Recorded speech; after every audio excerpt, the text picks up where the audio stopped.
राजमाता को इस दुलारी पुत्र का नमन स्वीकार करें। आज का टॉपिक है राष्ट्रमाता हिंदू की ढोंग। आपका भारतीय जनता पार्टी अपने आप को हिंदू कहता है। हमारे 38 जाति को मिला के क्या उस जातियां या जनता को ये मालूम है कि सबसे ज्यादा गाय का मांस का तस्कर भारत में है? और भारत में कौन कौन सी राज्य में है? आपको यूपी, हरियाणा, छत्तीसगढ़ और महाराष्ट्र, मध्य प्रदेश, इन सब राज्यों में ये सरकार आपका हिंदू मुस्लिम करके अपना शासन सत्ता जमाते हैं, ठीक है। लेकिन एक मुस्लिम से ज्यादा गुनाहगार हमारे ब्राह्मण जाति से हैं, जो तस्कर करते हैं, जिसको इंपोर्ट और एक्सपोर्ट का नाम दिया गया है। तो राइट टू इंफॉर्मेशन ये कहता है कि भारत के हर नागरिकों को जानने का अधिकार है। इसीलिए तो हमने फर्स्ट स्टेज में 2000 में पारदर्शी ले आया था। सभी सरकारों को कहा, सभी पार्टियों को, कि पारदर्शिता जरूरी है, जो सबके जानने के हित में हो, जिसको राइट टू इंफॉर्मेशन कहते हैं। तो इसमें ठेकेदार कौन है? आपका जो टकला महाराज है, ये 31 करोड़ 90 लाख के आसपास बेनिफिट किया है। वो शेर है, यानी गाय के मांस का जो तस्कर हुआ उसका बेनिफिट है। जैसे अरब देश में जा रहा हो, एक्सपोर्ट कर रहे हो, भेज रहे हो, तो वहां इसका जो है हिंदुओं की जो है भारतीय जनता पार्टी की गाय हमारी माता है और सांड उनका बाप है। तो अरब देश में सांड के भी, जो सांड का जो आंड होता है उसका बोली लगता है। कहां से भेजा जाता है? इंडिया से। तो इसका तस्कर कौन है? मुस्लिम को बदनाम कर रहे हैं कि मुस्लिम ऐसा गाय खा रहे हैं या मीट खा रहे हैं, ऐसा कह रहे हैं। वो तो शायद एक बार अपराध करते हैं, चलिए मान लेते हैं, लेकिन ये तो हत्या करके और फिर उसका मीट का तस्कर करते हैं। इस पर कभी किसी का ध्यान गया, किसी जनता का? वो कैसे अपने आप को हिंदू कह रहे हैं? उसमें ब्राह्मण जाति का तस्कर है। कोई हिंदू में से जो ये 32-38 जाति है उसमें से नहीं है। उसमें उसकी क्या हिम्मत, वो तो जानते भी नहीं है आज तक ये हो क्या रहा है। ये तो कहते हैं भारतीय जनता पार्टी गाय हमारी माता है, सांड मेरा बाप है। तो आपके सरकार में टकला है, और टकला के साथ में आपके सिस्टम का भी जो है, मोदी जी के पास भी 302 करोड़ आया, तो कहां से आया? उसका भी उसमें शेयर है। उनका भी उसमें 31, लगभग 37 लाख करोड़ के आसपास जो है बेनिफिट है।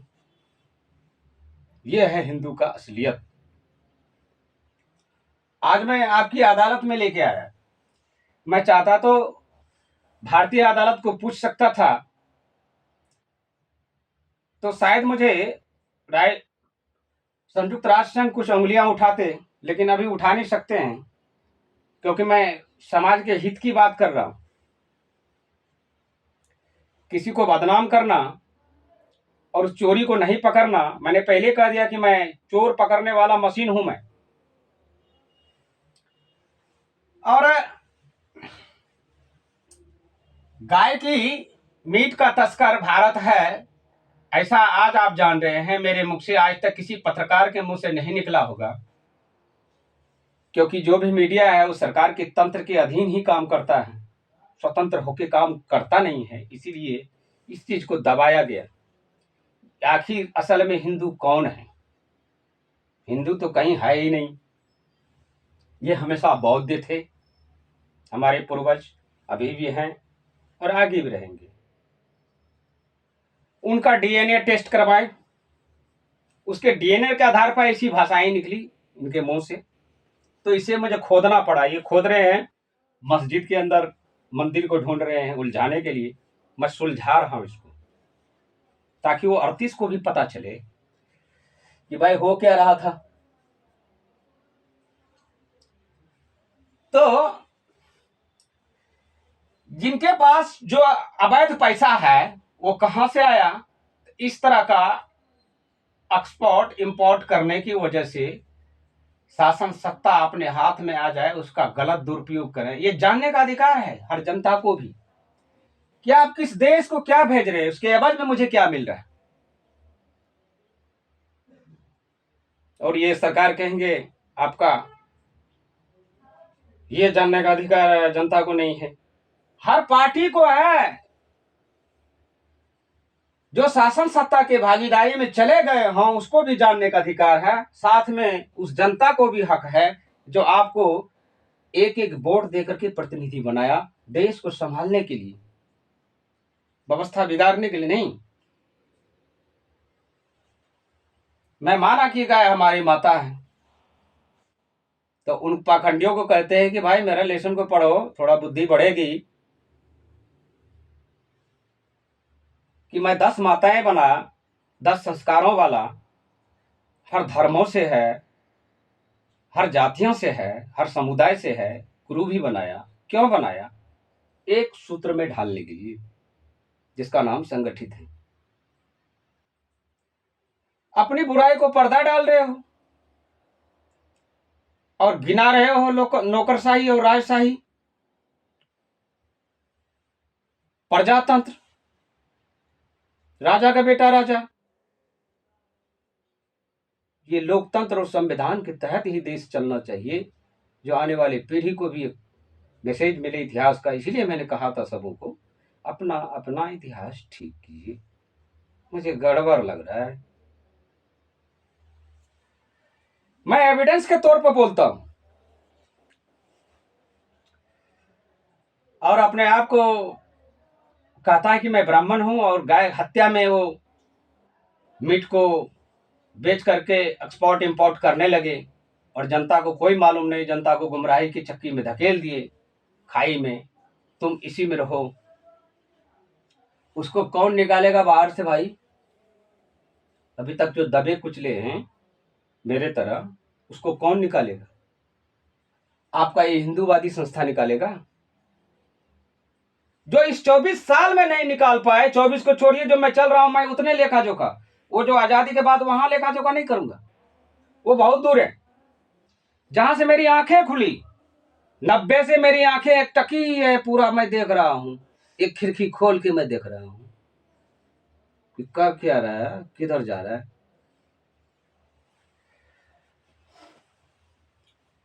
मैं हिंदू प्रथा का विरोधी नहीं हूं। मैं बाबा साहब के जहन में जो वाकया था, जो तारे उसमें खून में धड़क रहा था, वही मुझ में धड़क रहा है। मुझे कुर्सी की लालच नहीं, मुझे कुर्सी पर बैठा लें, मैं आपका तलवा चाटूंगा। हमारा मकसद पीढ़ी को आगे बढ़ाना और ये पाखंड तंत्र के जाल से बाहर निकालना है। मुझे कुर्सी से ज्यादा प्यारा ये है, मुझे कुर्सी में जाना होता तो मैं नीतीश कुमार को भी जिस तरह बुलाया था मुझे, आज मैं दूसरी बार विधानसभा को जा रहा होता। क्यों त्यागा? क्योंकि आपके स्वभाव से मेरा मेल नहीं खाता है। जिस चीज का मैं विरोधी रहा हूं उसका आप सत्संगी रहे हैं। मैं बाबा साहब का सत्संगी हूं। मैं इनके शरण में सत्य बोलूंगा, जो बोलूंगा सत्य बोलूंगा, सत्य के सिवा कुछ नहीं बोलूंगा। इसका लेखा जोखा इसीलिए मुझे कलम पकड़ना पड़ा था। और इस तरह से दिखाए थे के आर नारायण साहब को, ये नोक तो वही लिखेगा जो जनहित में जारी हो, ये नोक वही लिखेगा जो आने वाली पीढ़ियों के एक सूत्र में बंधे। ये नोक इसलिए उठेगा कि पाखंड तंत्र का जो मिशन चल रहा है वो आने वाली पीढ़ी के लिए एक व्यवधान पैदा कर रहा है आगे बढ़ने से, इसको रोका जाए। एक का दोष तो दोष दूसरा का साबित कर रहा हूं तो भयंकर दोष है। मैं किसी को दोषी नहीं मानता हूं। दोषी मानता हूं तब जब जलील कार्य करके छुपाया जाता है। यह सिस्टम के लिए घातक नहीं है, बल्कि वरन संपूर्ण पीढ़ियों के लिए है, अभिशाप है। इसलिए कहा था इस कलम से, मैं जज साहब को भी कहा था, आगे भी बताए थे डिबेट में कि इससे थोड़ा लिखिएगा थोड़ा ढंग से, क्योंकि हमारी आंखें खुली हुई है। मैं मशीन हूं, कहीं वो ग्रेविएशन पावर वाला चुंबक फंसा दिए तो सीधा खींचता हुआ निकलेगा। जिसमें स्वार्थ न हो, ऐसे व्यक्तियों की जरूरत है। इस पर मुझे आपकी कुर्सी की स्वार्थ नहीं थी। मेरे लिए सारे पार्टी का दरवाजा खुला है, मैं किसी में जा सकता हूं, किसी का विरोध नहीं, कोई नहीं करेगा, क्योंकि मैं बाबा साहब की संगठित का पुजारी हूं। मैं सबको मिला के भी चलना जानता हूं। इसीलिए आपकी पार्टी हमारा कर्जदार है। 2 बार गया और तीसरी बार भी मैं विकलांग के तौर पर भेजा था। नहीं मानोगे, विकलांग हो जाओ, तो लंगड़ाते हुए फिर भी जाएंगे कि प्रभु आखिरी काल में माफ कर दीजिए। तो उसको माफ एक ही शर्त पर करेंगे हम, जिस चीज का गुनाहगार है उससे क्षमा मांगो जाके। अगर बच्चा गलती कर दे, स्कूल में बड़े बुजुर्ग से शिक्षक उसको सिखाते हैं कि ये आदर्श के वसूल के खिलाफ है, तुम जाओ क्षमा मांग के आओ। इसका मतलब ये हुआ कि जो रास्ते शिक्षाओं की बनाई गई है, जो संविधान की बनाई गई है, उस पर चलें। चलना भी चाहिए। जब हम नहीं चलेंगे तो पीढ़ी क्या चलेगी? ये था मेरा मसला। अंदर में आपके कुर्सी के लिए नहीं आया था। ये था लंबा लंबा भाषण बोलते हैं, बड़े बड़े लंबे हाथ हिला के बोलते हैं, ऐसा कर दूंगा, इतना दे दूंगा, 15 लाख दे दूंगा। मैं भी देखा कि पहली बार भारत को झूठ बोलना सरकार मिला है। बोलता कुछ है और करता कुछ है। अगर मेरे ताल पे ये चला होता, 4 गुना भारत आगे चला गया होता। यही राष्ट्रगुरु को भी बताए थे कि राष्ट्रगुरु मेल नहीं खाता है। अगर ये मेल खा गए तो भारत मेरा बहुत आगे जाएगा। परंतु जो काम जो कर रहा है गुनाह, उसको मिलना चाहिए पनिशमेंट। जो गुनाह किया ही नहीं उसको ऐसे ही गुनाहगार साबित कर रहे हैं, ये तो अन्याय है। तो अन्याय के खिलाफ ये कोट पहना हूं मैं। कोई किसी को लड़ने के लिए अदालत में जो मजलूम होगा, जिसके पास अन्याय होगा, उसी के लिए मैं आगे आऊंगा।